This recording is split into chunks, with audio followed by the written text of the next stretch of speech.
Hey guys, DG Thunderer here. I'm really excited to be bringing you an analysis video from the recent Gwent Slam 3 that Life Coach held. Um, so yeah, I'll be analyzing the games, maybe sometimes critiquing the plays that the pros do, maybe sometimes pointing out the clever plays that they do. By no means do I claim to be a better player than these people who showed up at this big tournament. It's just that with hindsight and with more time in a turn, we can get some valuable insights either to their own clever plays or to plays that could have been done instead. And this is all so that you all can learn and so that I can learn too, because I'm definitely still learning the game. So the first game that we have up is a round one game, Tailbot versus Shaggy.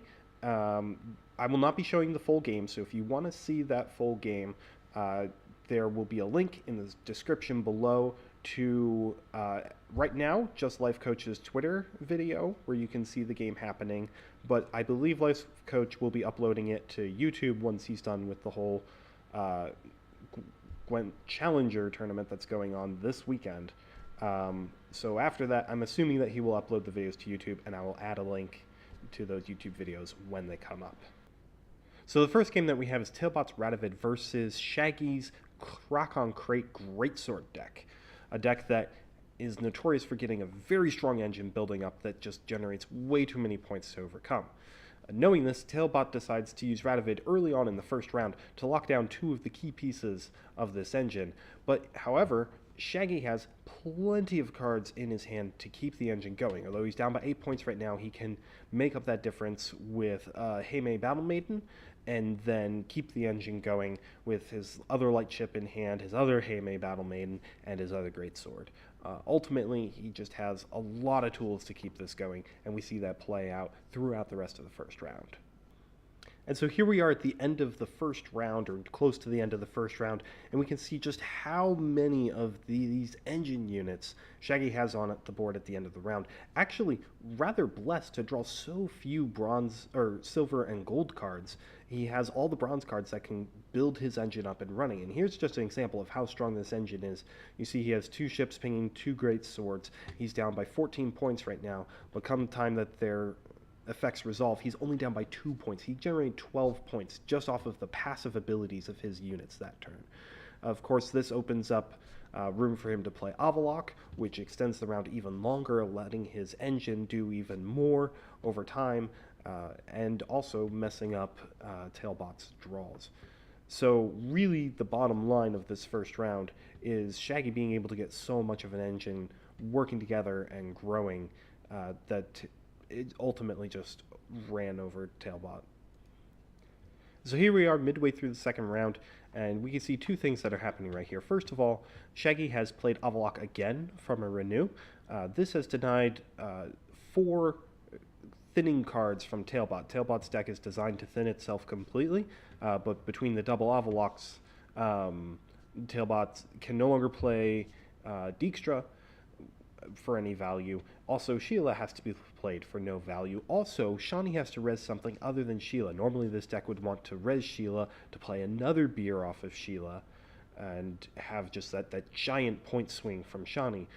But it cannot do that because it is overthinned. You can see he only has 1 card left and he has to draw that 1 card. Second thing that we can see here is that Shaggy takes the round very, very close to the end.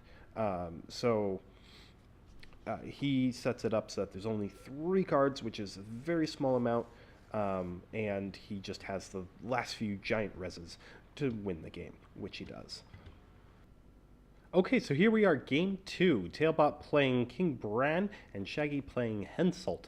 Shaggy making use of the fact that he knows who's going to win coin flip ahead of time to play Henselt at a time when he wins the coin flip, so that the massive tempo from Henselt can push Tailbot out of the round and he can get some significant card advantage going into round 2. And we'll see whether or not that strategy works out. But right here, I wanted to point out interesting play.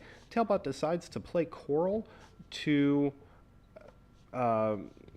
artifact compress Ronvid because Tailbot sees Ronvid as such a threat that he's willing to either go down 2 cards to take the round and to deny Ronvid, or to take the tie down 1 card. Not sure which he would have taken, but also interesting is that Shaggy does not pass here.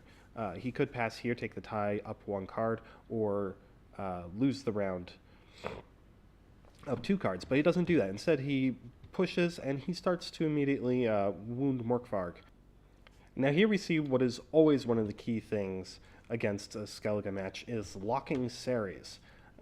This is perhaps partially in part because Shaggy killed Morkvarg once to get an extra tick on Ceres, but it is ultimately Tailbot who pulled Ceres out with the discarding of a Raider. And that right there denies a lot of future value. And so here we see the woes of passing before getting an opponent's Hensel out. Tailbot passed in round 1 while Shaggy still had Hensel, and Shaggy dry passed round 2, and here we are in round 3 with Shaggy making a massive 27-point play off of Hensel into those towers. And that's just tempo that's really, really hard to compensate for, even when you have Restore Gremist in Double Bear. Ultimately, Shaggy will take this game thanks to a Blue Dream Coral to deny one of these bears. Alright, game 3 with Shaggy up 2-0 in games. Tailbot leads off with a strong play with Woodland Spirit, forcing Shaggy out of round 1 essentially.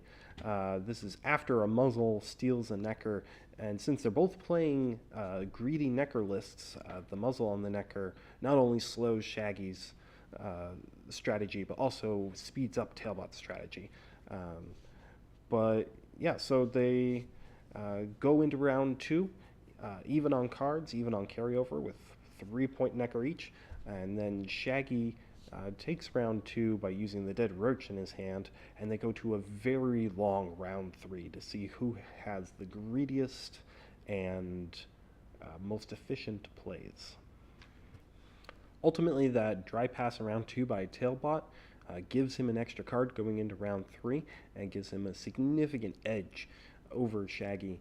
Here we have an interesting case where Shaggy plays Toad Prince at the end of the game and draws his Avalok, which is sort of a tech card that he has specifically to counter Northern Realms. Since he knows that he'll be playing this deck again against Tailbot, he makes an interesting move, opting rather than to see for sure if Tailbot can beat him, he immediately concedes the moment that the Avalok goes to the graveyard before Tailbot can see that it was an Avalok. This is not a good play for the game in particular, but it's a great play for the tournament as a whole. Alright, game 4. Shaggy bringing his Greedy Elder list again against Radovid. And here, Shaggy led off with a pretty early Avalok, and does it mess up Tailbot's hand a little bit with the Blue Stripe Commando here. However, ultimately, Shaggy has no Neckers in his hand. So here he goes for the Vrand, eating Avalok so that he can renew Avalok and attempts to find a Necker. He doesn't find a Necker. Ultimately, the game is decided on that fact that he never finds his... Well, he does find his Neckers, but he finds them in round 2, and Tailbot uses the muzzle to steal the Necker.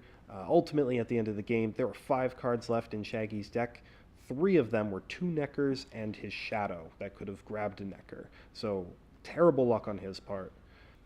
Alright, here we go. Final game. Winner goes to the second round. And we can see already Shaggy's been trying to develop his Neckers, but Tailbot has muzzled the first one, played Coral on the second one, and then Shaggy finally got a third one out with Shadow into Necker. Tailbot passes, which even though Shaggy is in the lead, it forces him to go down 2 cards so that he can play the Necker Warrior to get more Neckers into his deck. Now this is a very risky decision by Tailbot, because while it does give him 2 card advantage, which is usually very good, it does allow Shaggy to control the second round, which means that he can potentially set up the third round so that he goes in with tons of carryover. This is the risk that Tailbot decides is worth taking in exchange for the 2 cards. Alright, so here we are at the end of round 2. We can see right off the bat that Shaggy has a very sizable lead of 28 points. However, he has no Vrands left, as Tailbot has used his Harpooners to kill the Vrand, which is the most important thing to do because that is what gives Shaggy the value going into the next round. It's important to note, though, that Shaggy only has a single Necker left in his deck, so that will only be 1 Necker of carryover, not 2. However, he decides to use this opportunity of using the 28 points to try to get some of his card advantage back. So he ends up passing here, and Tailbot takes the round after just a card or two. Correction, Tailbot actually opted to use 3 cards there, deciding to play the Dead Raider and the Armorsmith instead of making play with his Priestess of Freya, because those would be dead cards that he would normally want to mulligan. He wanted to make sure that he had his mulligan free, and the Freya is a strong play that he wanted for round 3. So instead, he decides to actually go down a card, and he goes in with only slightly less carryover than Shaggy has himself with the Necker, since Shaggy only had 1. But ultimately, what decides the game is this moment right here. Shaggy drew his single dead Arrakis, and that dead Arrakis ends up costing him the game. He only loses by 6 points. Almost any other card would have done it, or at least tied it, but not that card. So, in the end, a bit of bad luck with the Arrakis being in his hand when he pulls the other 2 out from his deck, and then again, bad luck drawing it off of the Toad, and Shaggy barely loses. Tailbot comes back with reverse sweep. Overall, both players played amazingly well, and I have no critiques, really, of their whole play. I thought it was very spot on, every single play, even some that are not traditional. For instance, Tailbot opting to save his giant play and play 2 extra cards to take round 2 in that last game right there. So that concludes this video. I hope you all enjoyed it. Be sure to subscribe, as I will be trying to make a few more of these in the next coming weeks. And also be sure to go check out Life Coach on Twitter and on YouTube.